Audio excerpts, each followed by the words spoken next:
नमस्कार. जसं की आपल्या सगळ्यांना माहिती आहे, स्वतःचं घर असणं हे खूप लोकांचं स्वप्न असतं की स्वतःचं घर असावं. आणि काही वेळेला असं होतं, सगळ्या गोष्टी अनुकूल असताना सुद्धा गोष्टी अडकतात.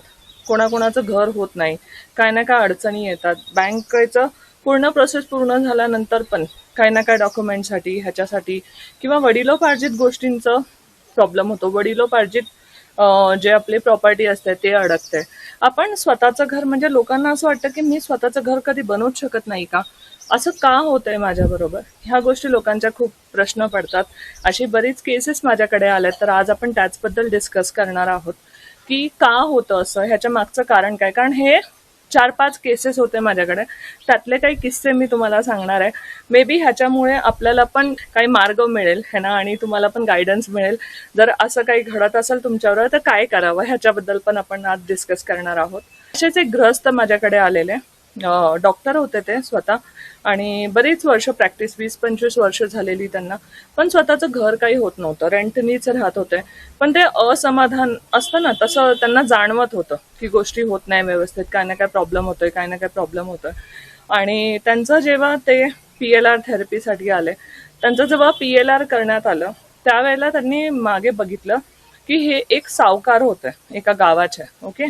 आणि तिकडे ह्यांच्या हातामध्ये खूप गोष्टी होत्या. लोक खूप, सरपंच होते बेसिकली, सावकार सरपंच होते. तर लोक ह्यांच्यावरती विश्वास पण ठेवत होते खूप जास्त. लोकांनी विश्वासाने पैशाच्या ऐवजी आपलं घराचे डॉक्युमेंट्स, जमिनीचे डॉक्युमेंट, शेताचे डॉक्युमेंट त्यांच्याकडे जमा केलेले. आणि ह्यांनी त्याचा गैरफायदा उचलत आहे ना, त्याचं डुप्लिकेट वगैरे बनवून डॉक्युमेंट्स काय हे हेराफेरी करून त्यांनी ते हडप केलं. तर त्या लोकांची तळतळ कुठेतरी ह्यांना लागली होती. त्यामुळे ह्यांचं स्वतःचं घराचं जे स्वप्न होतं ते अडकत होतं सारखं सारखं. अजून एक केस होती ज्याच्यामध्ये मला असं दिसलं की एक सैनिक होते. ओके. आणि देशासाठी सगळं काम करत होते, सगळं होतं. आणि त्यांनी बघितलं की त्यांचं घर होत नाहीये स्वतःचं ना. किती प्रयत्न केला तरी, वडिलोपार्जित जमीन होती, पण ते घर बांधायला गेले की काही ना काही प्रॉब्लेम व्हायचा. तुटायचं, ऑब्जेक्शन यायचं, काही ना काही प्रॉब्लेम यायचा. म्हणजे एकदम कारण असं साक्षात सांगता पण येत नाही, पण अशा काही रिझन व्हायचं आणि ते बंद व्हायचं. तर त्यांनी माझ्याकडे कनेक्ट केलं आणि बघितल्यानंतर आम्ही बघितलं त्यांच्या पास्टमध्ये जाऊन. तर ते त्यावेळेला पण शिपाईच होते, पण सैनिक होते कुठल्या तरी राज्याचे. ओके. मुघल असं त्यांना दिसलं की मुघलांचा सैनिक होते ते. आणि त्यावेळेला त्यांना आदेश दिला गेलेला की हे हे गाव बर्बाद करून टाका, जे हे देत नाहीयेत. म्हणजे कर वगैरे होतं त्यावेळेला, ते सगळं नाही भरता येते, त्या लोकांचं घर उद्ध्वस्त करून टाका, जमीन जाळून टाका, शेती जाळून टाका, अशा टाईपचं होतं. तर ह्यांनी फक्त ते आज्ञा म्हणून फॉलो केलं की चला ऑर्डर आले, मला हे करायचंय, त्यामुळे त्यांनी केलं. पण त्याचा परिणाम ते कर्म म्हणून त्यांच्या नोटबुकमध्ये, आपण म्हणतो ना कर्माचं जे प्लस आणि मायनस असतं, त्याच्यामध्ये ते ऍड झालं. आणि त्यामुळे त्यांच्या ह्याच्यामध्ये प्रॉब्लेम येत होता, म्हणजे जमीन घर होण्यासाठी. सो बेसिकली आता प्रश्न हा पडतो की फक्त प्रॉब्लेम फेस करण्यासाठी आपला जन्म झालाय का, की याचं काही सोल्युशन पण आहे. तर प्रत्येक कर्म असतो ना, तो काहीतरी धडा शिकवण्यासाठी येतो आपल्याला. तर डेफिनेटली ह्याच्या मागे पण एक धडा होता ह्या जे आलेले माझ्याकडे त्या लोकांसाठी पण. आणि मे बी हा धडा आपल्यासाठी पण असू शकतो की कुणाचं वाईट करू नका, कुणाच्या खुशीमध्ये खुश होता येत असेल तर व्हा, है ना. आणि नेगेटिव्हिटी जर तुम्ही ठेवली तर कुठे ना कुठे ते पण कर्मामध्ये काउंट होतं, है ना. तर त्या गोष्टी करू नका. ह्यांना पण हेच सांगितलं उपाय मी, की होपोनोपोनो प्रेयर करा. तिथे जाऊन कॉर्ड तर कट करावाच लागतो, कॉर्ड कट केला. पण त्यानंतर त्यांना होपोनोपोनो प्रेयरची प्रॅक्टिस सांगितली, ग्रॅटिट्यूडची प्रॅक्टिस सांगितली, जेणेकरून जे नेगेटिव्हिटी बनलेली आहे ना पृथ्वी तत्वाशी, रूट चक्राचं मेडिटेशन करायला सांगितलं त्यांना. तर जेणेकरून जे नेगेटिव्हिटी बनलेली आहे ना रूट चक्राशी, आपल्या रूटशी, आपल्या जमिनीशी, है ना, ते कमी होण्यात मदत होते. आणि त्याचबरोबर होपोनोपोनो प्रेयर केल्यामुळे त्या ज्या लोकांची दुखवलेली मनं होती, त्यांची जी तळतळ लागलेली होती, कारण सगळ्यांचं सर्वस्व बर्बाद झालेलं, ऍटलिस्ट ह्या दोन्ही केसमध्ये असं झालेलं. सो तुमचं घर होण्यामध्ये प्रॉब्लेम येणारच आहे ना, जर कोणी सर्वस्व गमावलं तुमच्यामुळे आणि तुम्ही रिझन होता कुठे ना कुठे. तर ही खूप मोठी गोष्ट आहे, हे खूप मोठं कर्म आहे. तर कुठे ना कुठे ह्यांना मग सांगितलं गेलं की बाबा तुम्ही माफी मागा, माफ करा, हो पोनो प्रेयर करा, लेट गो करा, है ना. आणि त्यानंतर सकारात्मक गोष्ट ही की त्या लोकांना फरक पण पडला, त्या लोकांचे स्वतःचे घरं पण झाली, ते जे वादविवाद होते प्रॉपर्टी रिलेटेड ते सगळे संपले, ते सगळे निवळले, है ना. तर असं करून आपण ही जे नेगेटिव्हिटी आहे ती संपवू शकतो, एंड करू शकतो आणि ॲटलिस्ट आता अवेअर राहू शकतो की ह्या गोष्टी आता घडू नये, है ना. आता काही चुकीचं घडू नये, आता काही आमच्याकडनं पाप घडू नये, चुकीचं घडू नये, कोणासाठी चुकीचे विचार ठेवू नये मनामध्ये, है ना. त्याचं चांगलं होतंय तर त्याच्याबरोबर माझं पण होऊ दे, हे जर आपण ठेवलं ना, तर मग तुम्हाला पुढे जाऊन परत मागे वळून बघायची किंवा पास्ट लाईफ रिग्रेशन करायची गरजच नाहीये. जर आताच आपण स्लेट एकदम क्लीन आणि स्वच्छ ठेवली तर का मागे जाऊन परत ते पुसायचंय, नीट करायचंय, है ना. हेच असतं पास्ट लाईफ रिग्रेशन मध्ये.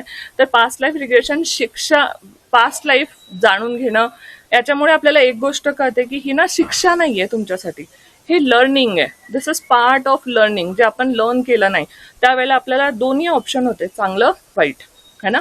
आपण वाईट गोष्टीला धरून ठेवलं त्यामुळे मग तो लेसन रिपीट झाला.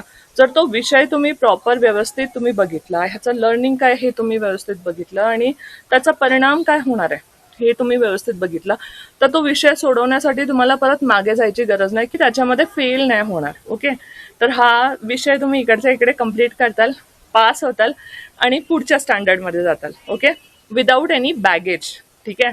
तर डेफिनेटली स्वप्न असतं लोकांचं, आपलं घर व्हावं, आपलं प्रॉपर्टी असावी आणि सगळ्यांची स्वप्न हे पूर्ण व्हायला पाहिजे. एक समाधान असतं स्वतःच्या घरात राहणं म्हणजे. तर डेफिनेटली हे होणार आहे. जर असं काही तुमच्याकडनं घडलं असेल किंवा असे गोष्टी तुमच्याबरोबर होत असतील तर हो पोनो प्रेयर करा तुम्ही पण, की ज्यांचं कुणाचं मी मन दुखावलं असेल, जिथे कुठे माझ्यामुळे कुणाचं नुकसान झालं असेल ना, त्याच्यासाठी मी माफी मागतो आणि माफ करतो, है ना. मी पण कुठे त्याच्यामध्ये हे असेल तर मी स्वतःला माफ करतो आणि माफी मागतो असं म्हणायचं आहे तुम्हाला. आणि ते पूर्ण कॉड जे काय आहे, नेगेटिव्हिटीचे कॉड माझ्यावर जुडलेले, माझ्या प्रॉपर्टी रिलेटेड कामं होण्यासाठी जुडलेले, ते सगळे मी कट करतो, हे तुम्हाला म्हणायचं आहे सारखं. आणि ॲटलिस्ट 40 दिवस तरी रोज करत चला. अजून एक उपाय आहे स्वतःचं घर होण्यासाठी. तुम्ही ना घराच्या नैऋत्य दिशा जी असते, आपल्या घराची नैऋत्य दिशा तुम्ही बघा गुगलमध्ये, हे पूर्व पश्चिम उत्तर दक्षिण मध्ये जाऊन, ठीक आहे, एक मातीचं घर घ्या. ठीक आहे, त्याला ना तुमच्या ह्याच्यामध्ये ठेवा, तुम्हाला अमेझॉनवरती किंवा मिशोवरती भेटेल. ठीक आहे. तर त्या घराचा जो हे आहे, म्हणजे मातीचा जो घर आहे ते बनवून तिकडे नैऋत्य दिशेला ठेवा, तिथे दिवा लावा. ते आतमध्ये असं ओपन असलं तर वेल अँड गुड, जर खोलता आलं तर. तुमच्या मनाची इच्छा असेल ती बोला आणि रोज त्याच्यासमोर मोहरीच्या तेलाचं दिवा लावा. ओके, मातीचा दिवा लावा त्याच्यासमोर, तर तुमचं स्वतःचं घर होण्यात मदत होईल. बँक रिलेटेड काय प्रॉब्लेम येत असेल, लोन अप्रूव्ह होत नाहीये, गोष्टी पुढे जात नाहीये, तर ह्याला तुम्ही वायव्य दिशा जी आहे आपल्या घराची, है ना, वायव्य दिशेला ती फाईल ठेवा आणि त्याच्यावरती लिहा की ते कम्प्लीट झालेलं आहे, माझं लोन कम्प्लीट झालेलं आहे, थँक्यू. त्या बँकेचं नाव लिहा, त्या बँकेकडनं माझं लोन अप्रूव्ह झालं आहे, जे डॉक्युमेंट्स तुम्ही देता ना बँकेकडे ते. आणि तिथे ठेवायचं आहे तुम्हाला. फक्त वाऱ्याची दिशा आहे, ते वाहून तुमची एनर्जी कम्प्लीट करणार आहे, कम्प्लिशनकडे जाणार आहे त्या काम.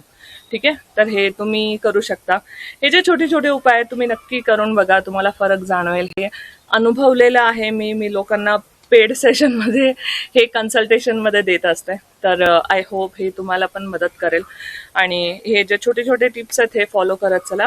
आणि आय होप देव सगळ्यांची घरं स्वतःची बनवो आणि सगळे आपल्या आपल्या घरात सुख समाधानाने राहावं, है ना. आणि थँकफुल राहायचं बिलकुल विसरू नका. ओके, सो हे तुम्ही करू शकता. आणि अशा चांगल्या इंटरेस्टिंग माहितीपूर्ण व्हिडिओसाठी माझ्या चॅनलला सबस्क्राईब करा, लाईक करा, शेअर करा आणि आवडला असेल तर प्लीज कमेंट करा. Thank you so much.